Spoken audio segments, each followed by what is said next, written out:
a seat. We're gonna take communion. We're gonna worship Lord with communion this morning because that's the reason why we can go to the throne. Amen. Isn't it? Because He went to the cross for us. That's right. He redeemed us.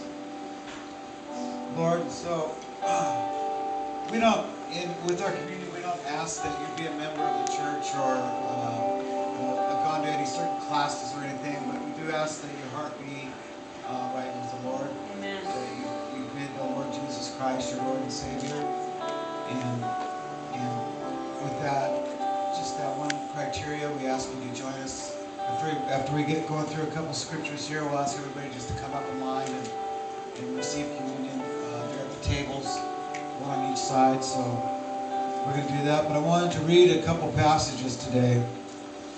I wanted to read from Luke 22 where Jesus has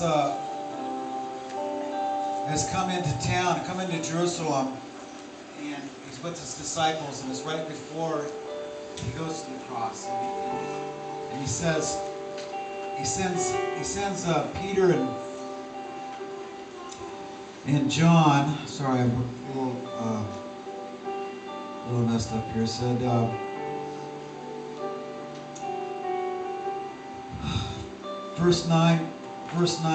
verse 8, he says, he sent Peter and John, saying, "Go and prepare the Passover for us, that we may eat."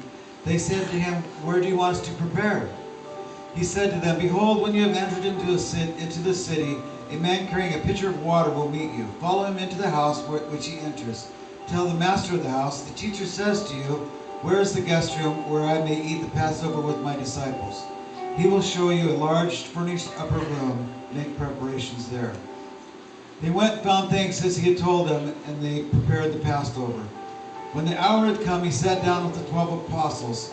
He said to them, "I have earnestly desired to eat this Passover with you before I suffer. For I tell you, I will no longer eat it until it is fulfilled in the kingdom of God." He received a cup, and when he had given thanks, he said, "Take this and share it among yourselves. For I tell you, I will not drink it all again from the fruit of the vine until the kingdom of God comes." He took bread, and when he had given thanks, he broke it and gave it to them, saying, "This is my body, which is given for you. Do this in memory of me." Likewise, he took the cup after supper, saying, "This is the cup. This cup is the new covenant in my blood, which is poured out for you." My Bible, it says for Mark, because I wanted it personalized. And so, would you do this with me today? Well, I'm going to read that sentence over again. And I'm going to read these two. And when it says for, will you just say your name? So Jesus said, "This is my body, which is given for Darlene. Likewise, he took the cup after the supper, saying, "This cup is the new covenant in my blood, which is poured out for Darlene.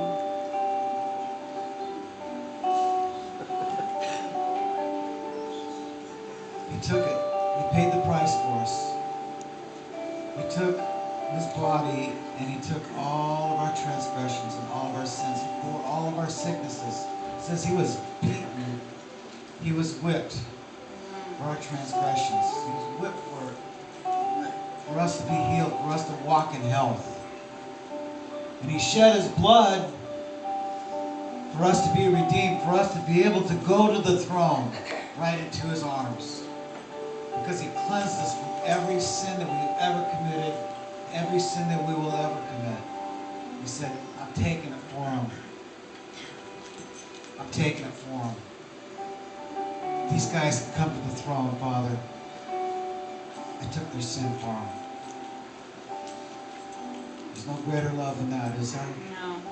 There's nothing that we can ever say or do to repay that.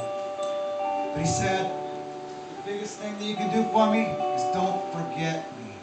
Don't forget what I did. Don't forget the cost that I paid and what I paid it for. So that's why we come up and once a month we say, "Lord, I remember you. I remember what you did for me, and I thank you for it." Amen? Go ahead and just come on up, and worship team will continue playing, and we'll worship God.